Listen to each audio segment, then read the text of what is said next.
It's time once again for another edition of Shelf Life Book Reviews Online. Thank you very much for taking the time out to watch my video. Hopefully you will find it time well spent.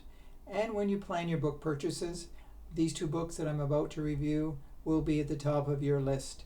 For those who love true crime books, and I know there are lots out there who do, as truth is always stranger than fiction, I'm presenting to you two really riveting books. True crime. The very first one is Shadow Man, an elusive psycho killer and the birth of FBI profiling by Ron Franscell. This is published by Berkeley and it retails for $36.50. The book revolves around a psychotic killer, and it all begins with the death of 7-year-old Susie Jaeger in a Montana state park. She was away with her parents. She was sleeping in a tent not too far from their tent, and in the middle of the night someone came and cut a hole in the back of the tent and somehow abducted her. Nobody heard a sound, and they took her away, and she was never seen again. Now, in the area, before that, a young boy was on a bridge and a bullet struck him and he fell in the river and died. Now it was thought that it was a hunter who was a stray shot or someone with their target practice who didn't even know that they had killed the little boy. So anyways, a special agent, Pete Dunbar, began looking into the disappearance of Susie Jaeger, and he found out that there were very few leads, really. But not too long after that, a 19-year-old girl named Sandy, she was abducted. So he started thinking there has to be a connection. And so what he did was he went to FBI headquarters in Virginia. And he spoke to two people there.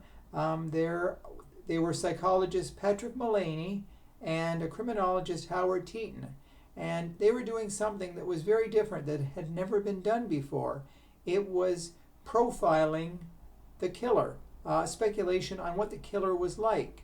And of course, as the book notes, this was the start of FBI profiling. So Pete Dunbar asked the two down there what they thought. And they thought that the person who abducted Susie was a loner. He was likely single. He hadn't had much experience with women. He was white, and this might not have been the first time that he actually planned something. So Pete Dunbar had something to go on, and he started. There were several suspects, and one of them, his name was David Meerhofer, and he spoke to David. And he was actually given a lie detector test, which he passed with flying colors. And so, but even though he was not someone who was a chief suspect, he was still on the radar of Pete Dunbar. And so as time progressed, they went to a certain farm and they found fragments of body parts. So David Meerhofer was always, in their thing. They never forgot about him. And so eventually they brought him in for questioning. And when they went to his house, they found in his freezer there were wrapped up body parts. So they knew immediately that he was, someone of interest, someone who had committed a murder. The question was, who had he killed? So he finally confessed to killing Susie Jaeger. He actually confessed to firing the shot that killed the boy on the bridge, and he was responsible for the abduction of Sandy, who was 19 years old, and her subsequent death. So, like I said, this was the start of FBI profiling. And the book is fascinating in that it talks extensively about the case, and it's also interesting that they also changed how lie detector tests were given too. Now they say you can't fool a lie detector test, but obviously David Meerhofer did.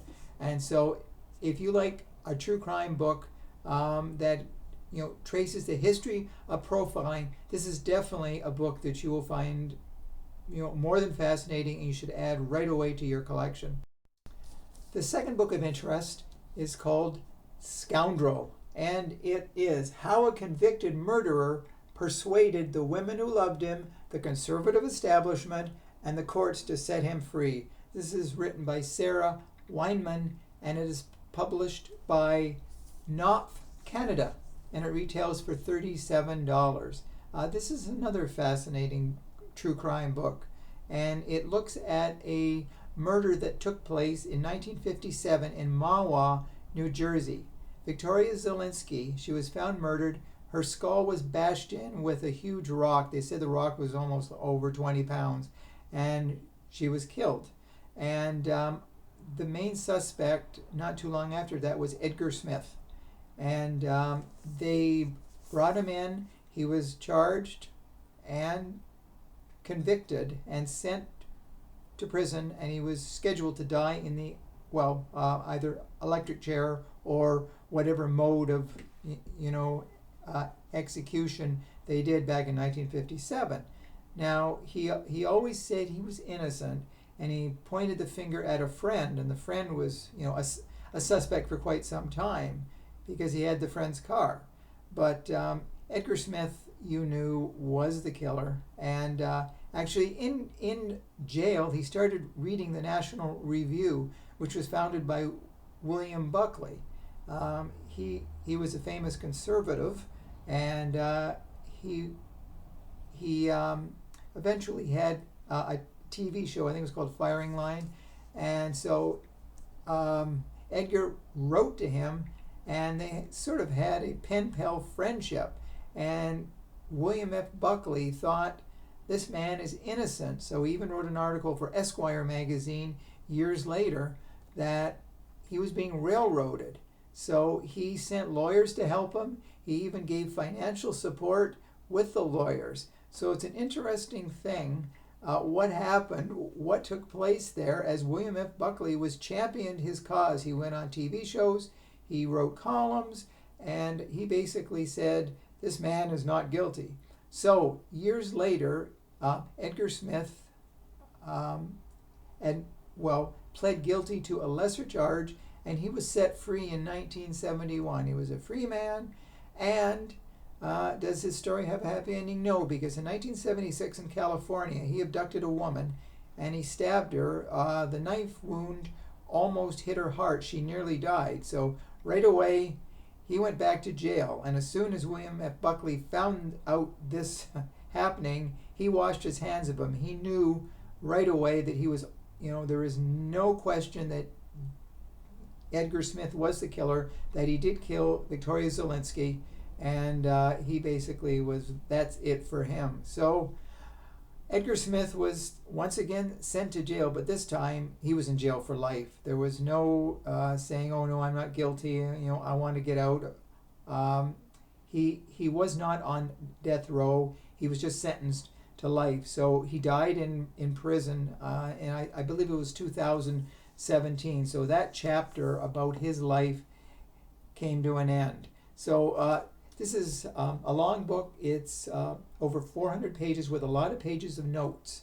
And it's, right from the get-go, you think, Edgar Smith, he's got to be guilty. And of course he was, but he talked a great game, and actually he wrote a book about the crime, Briefs Against Death.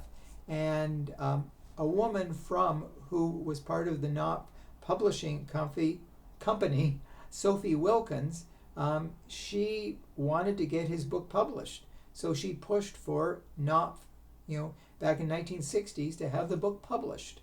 And it was. But the two began a sort of pen-pal erotic correspondence. She was married. And Edgar Smith always thought, because of the attention she gave to him, that he had a possible future with her. And it's a really interesting book on so many fronts. So if you're looking for a very complex true crime book, Scoundrel is definitely a book you should add to your collection, along with Shadow Man. So those are the two books I wanted to bring to your attention this time out. Hopefully You will agree with me. If you do purchase them, just let me know what you thought of the books. So as always, thank you for your time and watching my video. I will be back very soon with 2 more video reviews of interest. So until we meet again, stay safe, stay sane, stay social, stay tongue-tied, stay social distancing, and do stay in touch. Thanks again and bye for now.